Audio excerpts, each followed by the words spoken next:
Hey, Iron Eagle CrossFit, welcome back to another round of your at-home workouts. Today's workout is called Oxygen. 3 rounds of 25 strict pull-ups, 400-meter run, 50 sit-ups, 800-meter run. That's one round. So 25 pull-ups, 400-meter run, 50 sit-ups, 800-meter run. That's one round. You're going to do it 3 total times. Let's start off with where we need to start. Iron Eagle CrossFit warm-up, right up here. All right, 3 rounds of your Samson stretch, overhead squats, Supermans, sit-ups, pull-ups, push-ups. This workout is heavy with sit-ups and pull-ups. So decrease the numbers during the Iron Eagle warm-up.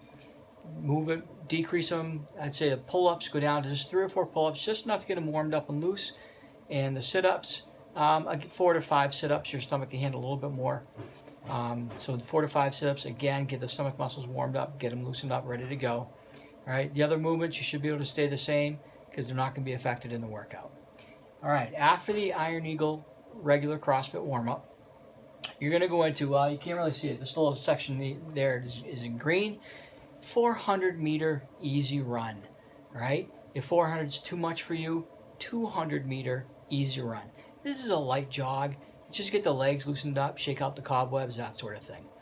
Following up your run, you're going to come in and you do 3 rounds, 30 seconds of 3 different movements, 30 seconds each of 3 different movements. The first movement, knuckle drags. There's a video below of what a knuckle drag is, right? It's not for you knuckleheads, although I do them, so maybe they are. So 30 seconds of knuckle drags, 30 seconds of a hollow hold, the best that you can, 30 seconds. If you only get 10 or 15 seconds at a time, that's okay. Do it twice. Accumulate 30 seconds in that hollow hold position.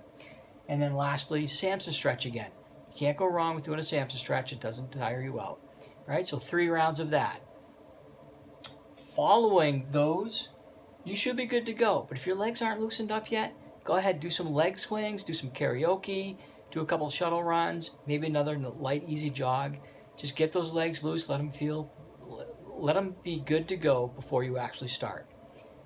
All right, then the meat of the workout. Everything is hinging on these strict pull-ups. That's the most muscularly challenging. You're going to stop breathing heavy. They're just going to get tired and tiring.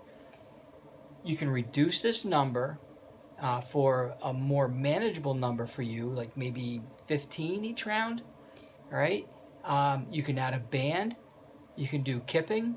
I would recommend if you have strict at all, that you start off with strict and then move to the other stuff. So if you only get 3 or 4 in the first round, strict pull-ups, then you move to your kipping pull-ups or your banded pull-ups, that's okay. Get that 3 or 4 each time. Maybe do a couple of sets of 3 to 4. Unless you get 25 strict pull-ups, most people are going to be splitting this into reps or sets of 5 maybe.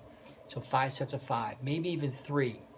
All right, I'm not sure the math runs on that. 8 sets of 3 and then an extra 1 somewhere. All right, and then your 400-meter run. That 400-meter, you're going to be a little bit tired from those pull-ups. You'll be surprised what that does to your arm swing in your run, but you should be able to hit that run pretty quickly. 50 sit-ups.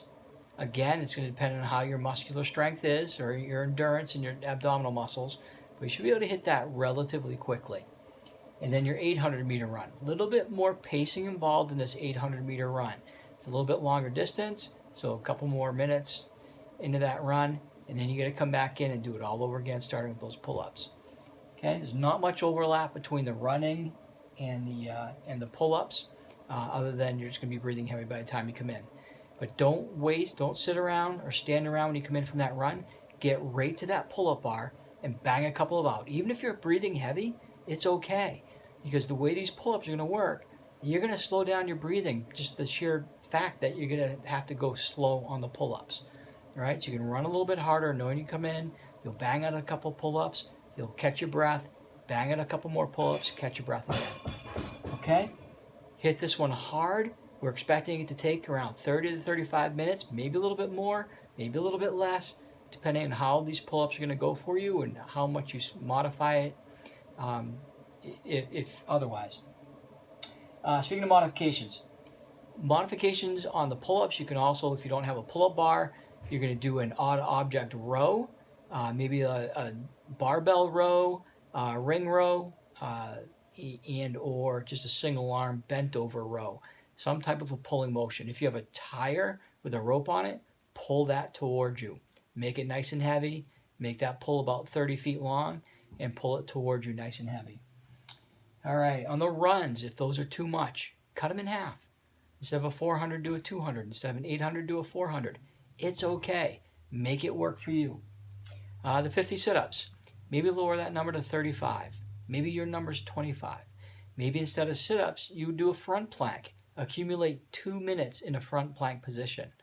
All right? So that means you do a front plank for 30 seconds, you drop a knee, catch a breath, go back up, do another 30 seconds. That's a total of 1 minute. So you accumulate 2 minutes of a front plank. That's a good alternative. All right? Hit it hard. Take pictures. Take videos. Hashtag Iron Eagle CrossFit. Hashtag Don't Weaken. Hashtag your squad name. We'll see you back here tomorrow.